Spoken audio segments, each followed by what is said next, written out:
Hey guys, welcome back to the Two Thumbs Up podcast. Dr. Todd here. Good morning. Got my water.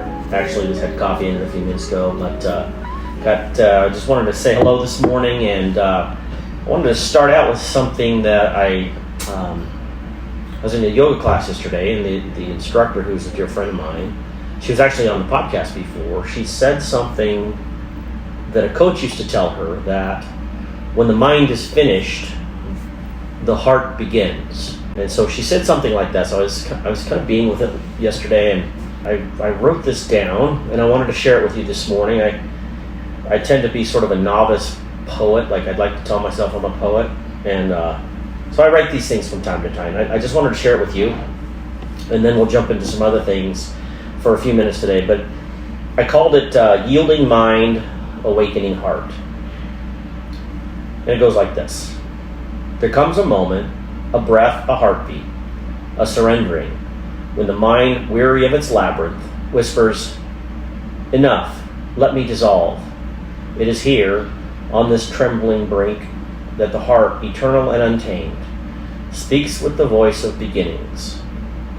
"O sweet mind," the heart whispers, "you have carried stones upon stones, stacked towers of thought to the clouds, but now you rest, and I begin." The mind folds like the edge of a wave, collapsing back into the ocean of being. And in its retreat, space blooms, a vastness where the heart unfurls, not in opposition, but as lovers dance, as a flame rising from cooling ash. Here, where the mind surrenders, the heart finds its rhythm, and life, once held tightly in fists, slips into open palms. It laughs. This was never the end. This is where I was always waiting to begin. So, a little poem that I wrote about thought, and how, historically I've had, a process where I think a lot. It's this constant, and as I slow down, I go to my yoga class. My great teacher, she reminds me that when my mind rests, is when my heart begins. And that's actually where creation, in my experience, creativity has happened, and expansiveness and possibilities. And so I just wanted to share that Yielding Mind, Awakening Heart poem with you today. And but I also had some other things I wanted to share real quickly on the magnificence of magnesium. The more I study magnesium and look into it and discover all the benefits of the body, and I was interested in a conversation I had the other night about magnesium depletion and alcohol consumption. So I kind of dove into that a little bit, and I was wondering, at what point, how much magnesium is lost in the body through the use of alcohol. And so there's some research out there, studies out there that show alcohol-induced depletion of magnesium. We can lose up to 95% of our magnesium as we consume alcohol. And so it kind of got me thinking about, okay, if that's the case, if we're losing that much magnesium as we drink alcohol, the next question is, okay, how does that affect the overall being of my body or someone's body? And so some of the benefits of magnesium are muscle relaxation, allows for muscle and cramp, allows for the muscles not to cramp, muscle spasms to be reduced. You get improved sleep, which is a huge one for people that suffer from insomnia or the inability for their brains to shut down.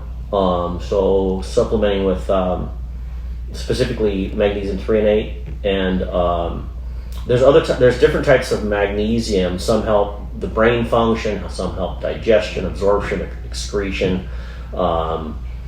Also, magnesium has been found to reduce stress, overall body stress, mind stress, aids in balancing cortisol. So I've referred to this before on the podcast, where we live in a society oftentimes where we're in this cortisol overabundance, and cortisol is released from our adrenal cortex. And so if we're always in this fight or flight mode, this sympathetic overload space that I call it, we're going to be, producing a lot of cortisol. And magnesium assists in balancing that cortisol, gets us out of that stress response and moves us from the sympathetic sort of paradigm to a parasympathetic space where we relax, we digest, we slow down, where there's creativity. It's almost like my poem. That's why I wanted to share it. It kind of reminds me of that, where incessant thought is a sympathetic response, where it's, there's this diagnosis out there now of ADHD. Well, my experience with ADHD, attention deficit hyperactivity disorder, is this constant thought, and thought is beautiful. However, when it comes from the heart and slows down, that's when we move into the parasympathetic space, and then thought becomes expansive and all these beautiful possibilities. And if you ever watch a composer or a sculptor or a painter or a dancer or a musician, it's just flowing out of them. This is actually beyond thought. And so it's interesting to me that the stress response of thought, that's a cortisol release from the adrenal cortex, like I said. But as we go have this other experience where the mind surrenders and the heart takes over, and that's right where magnesium's at. It just shows up right there, it assists in that process, turns the page of that sympathetic overload to parasympathetic creativity, dancing and communicating and having great relationships with yourself and others, and the healing of different things. And so I see this knitting of sort of nutrition, science, physiology, and how we interact with one another. And so if magnesium can assist in that process of reducing cortisol, shifting our minds and our nervous system from that boom, boom, boom, boom, boom, next, to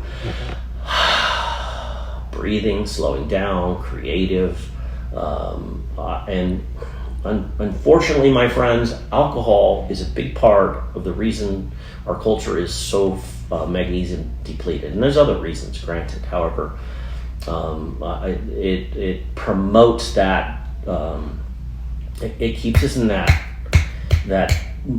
mind talk space. And so, if you have those, if you've been, you've told yourself you have ADHD, or well, the first thing I would suggest is limit your alcohol consumption. The second thing I would do is start to heal your gut. And we can talk about that in another podcast. But also supplement with magnesium. Do your own research on the types of magnesium there are. And, there are several that are super beneficial. And so I just feel like this is maybe a stepping stone when it comes to dealing with some of the stress and anxiety disorders that we see a lot of, but in making choices that will assist us in chilling out, relaxing, come from a different space, and slowing that thought process down, opening the heart. And it's a physiological thing. And Dr. Bruce Lipton says, I have him on my wall here in my clinics, and it says the moment we change our perception is the moment we rewrite the chemistry of our body. And having these essential nutrients like magnesium on board, and not harming ourselves with things like alcohol, we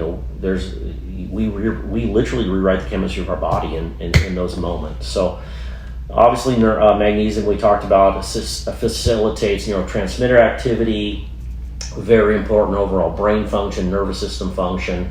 And oftentimes we talk about the brain and the nervous system, but the reality is the brain and nervous system are one closed system. And they're not separate, and they function perfectly together. So some of the other factors associated with losing magnesium and alcohol is the increase, because we know alcohol causes us to be dehydrated, and we have increased urinary excretion. So a lot of it, our magnesium, is lost from increased urination and dehydration. And we also get up to a 70% decreased absorption of magnesium through our GI tract if it's inflamed with alcohol. increases our oxidative stress. Oxidative stress simply means that our cells lose electrons, and we get this oxidative factor where we have increased cell death. And so we get up to 80% increased oxidative stress due to free radical production, which is these unpaired electrons. They damage cells, depletes magnesium stores. We get 65% decreased uptake of magnesium into the cell through the cell membrane into the cell organelles. And so these are the things that I think that I know our culture does to ourselves, and the awareness of doing simple, small little changes over time. It's like I always tell myself and others, if I'm facing a dilemma, it's like, well, how do you eat an elephant? I know I love elephants. I would never want to eat an elephant. However, they're a large animal, and would you consume it all at once? No, you'd probably just take one little bite at a time, and it's that simple little changes over time. And if you find yourself in an injury situation or those types of things, this is really when, or you're suffering from chronic disease, do the little things, do the simple little things, and find fun in them. And as I have found fun in the things I do have become fun. And so, I'm learning a lot here myself with different things. And part of the format we're going to start doing with podcasts is these shorter little snippets. So you don't have to hear me drone on a little bit. And I'm going to highlight next week. Maybe we'll talk about zinc. Maybe we'll talk about glutathione. Maybe we'll talk about something else. But it's these simple little changes. I have a friend of mine who, she's been on this health journey for quite a while. She just popped into my mind just now. And she's really started to do some different things. And her body chemistry is changing, her body composition is changing, and it's just all these beautiful changes are happening by making these simple little choices. Learning about magnesium and learning about how my body absorbs nutrients and how that affects my interactions with my fellow humans is a fun thing to do. And I've learned that being incorrect and being open to learning a new thing is it's one of the most beautiful, powerful things that I've done for myself. Instead of showing up as a know-it-all, which, I'm embarrassed to say for a long time I did that, and it just didn't work. It was pushing people out of my life. It was not making my practice abundant. And I'm like, I don't know any. The great news is I know a few things, but there's a whole lot more that I don't know, and that is the great unknown. And on the old Star Trek movies, Captain Kirk would say when they're ready to take off, he would engage the engines and they would shoot off into light space. And you probably remember the videos of it and stuff. They just shoot off into light space. But that's the great unknown, the great beyond. And so it's fun to not know things. For me, that's been a great new beginning, new place to start, and it switches my brain off and opens my heart.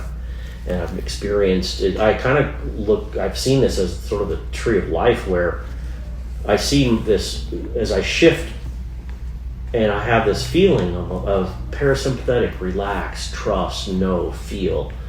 Then my mind becomes singular. And so this tree of life starts to happen, and all these possibilities show up. So anyway, I love ya. Thanks for tuning in. 2 thumbs up, Concussion Pros. You're amazing. Take your magnesium. Be nice to your bodies. We'll see you soon. Thank you.